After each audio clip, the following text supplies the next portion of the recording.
The wind howled across the desolate plains of Wyoming as the sun dipped low behind the mountains, casting long shadows across the small frontier town of Willow Creek. Dust danced in the air like ghosts of the past, and the faint creak of a hanging rope swayed in the wind outside the sheriff's office. It was a town that prided itself on order, justice, and survival, but often forgot the difference between righteousness and cruelty. Mary Whitlock stood at the center of the town square that day, wrists bound, the frayed noose looped around her neck. Her pale dress fluttered in the cold air, her eyes wide but dry. There were no tears left. She had cried them all the night before, alone in her cell, praying for mercy that never came. The charge? Deceiving her husband, the rancher Samuel Whitlock, by being barren and cursed. The year was 1873. People believed what they wanted to believe, especially when it came to women. A wife who could not bear a child was said to bring bad luck to the land. Cattle died, crops failed, husbands drank. People whispered that she was cursed by God, and when Samuel's herd was struck by disease, the whispers became shouts. Mary had once been the light of the ranch. With her soft voice and kind hands, she had nursed sick foals, baked bread for the ranch hands, and greeted every sunrise with gratitude. But no matter how hard she prayed, no child ever came, and in a world where a woman's worth was tied to her womb, her days of peace were numbered. Samuel had loved her once, or at least he thought he did. But love turned to bitterness when his neighbors mocked him for having a barren wife. They told him he had been fooled, that Mary was God's punishment for his sins. The pressure built until one morning, Samuel snapped. "She's cursed," he had shouted before the town council, "and I'll be rid of her before a curse takes me too." The council agreed as if her execution would purify the land. The sheriff didn't question it. The preacher gave his blessing. And Mary, trembling but silent, was led away. The morning of the hanging she asked for one thing, to write a letter. The sheriff, a man named Tom Hargrove, allowed it. He had known Mary since she was a girl, had seen her feed stray dogs behind the saloon and tend to orphans during the harsh winters. He didn't believe she was cursed, but he was too afraid to stand against the town. So he handed her a piece of paper and a quill. Her letter was simple, written in trembling lines. She asked for forgiveness, not from the people, but from God. She also wrote a few words to Samuel.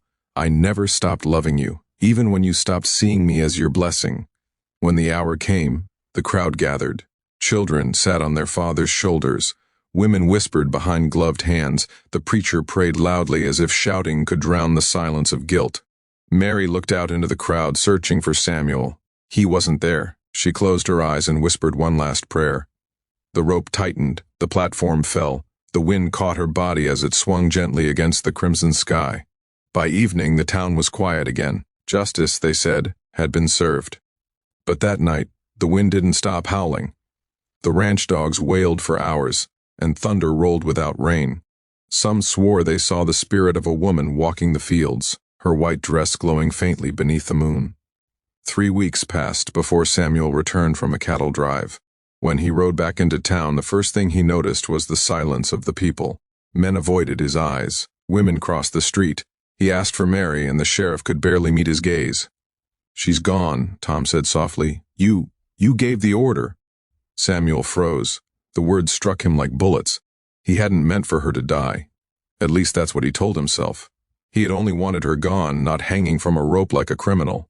His hands trembled as the sheriff handed him Mary's letter. The ink was smudged with tears.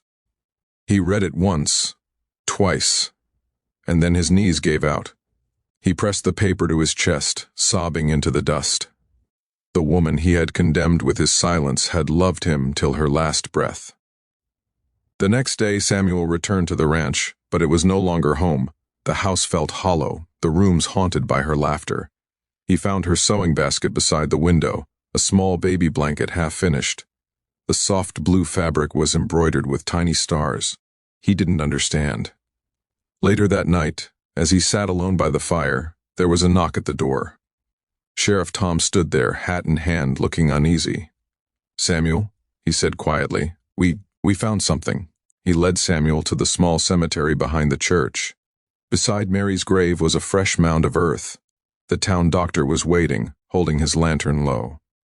"I wasn't sure how to tell you this," the doctor began, "but when I examined her before the burial, she was with child."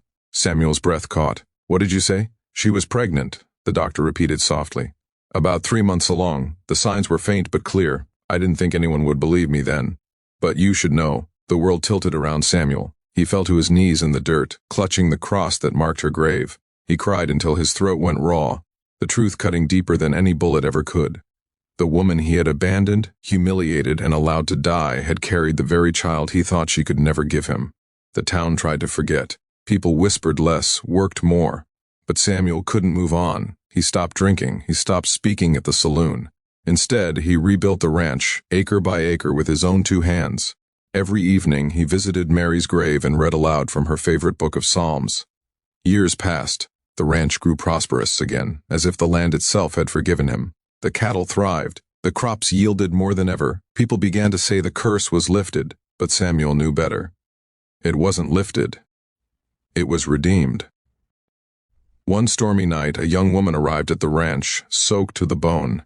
Her name was Clara. She was a widow, carrying a small child with fever. She had been wandering from town to town, searching for shelter. Samuel, now gray and quiet, welcomed her in.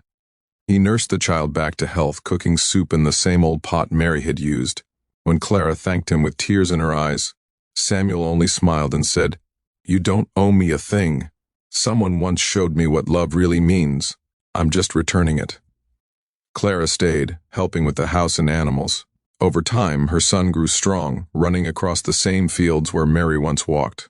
And though Samuel never remarried, he loved that boy as if he were his own. He built him a small schoolhouse, taught him how to ride, and told him stories about kindness, forgiveness, and the power of second chances. One spring morning, years later, the boy, now a teenager, found Samuel sitting by the old oak tree near Mary's grave. His hat was resting in his lap, his face peaceful.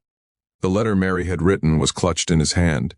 He had passed away quietly, under the same sun that had once watched her die. At his funeral, Sheriff Tom spoke with a trembling voice.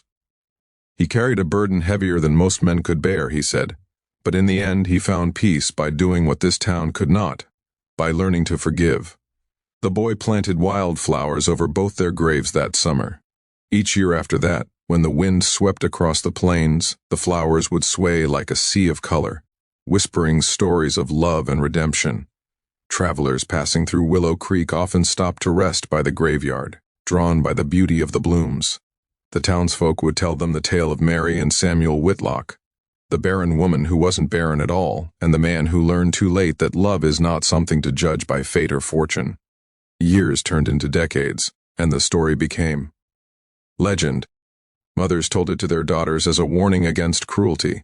Preachers spoke of it in sermons as proof that grace can bloom even in the desert.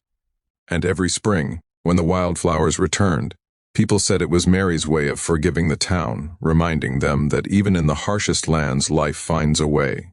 For in the end, Mary was not the cursed one. The curse had been the blindness of hearts too proud to see the miracle before them.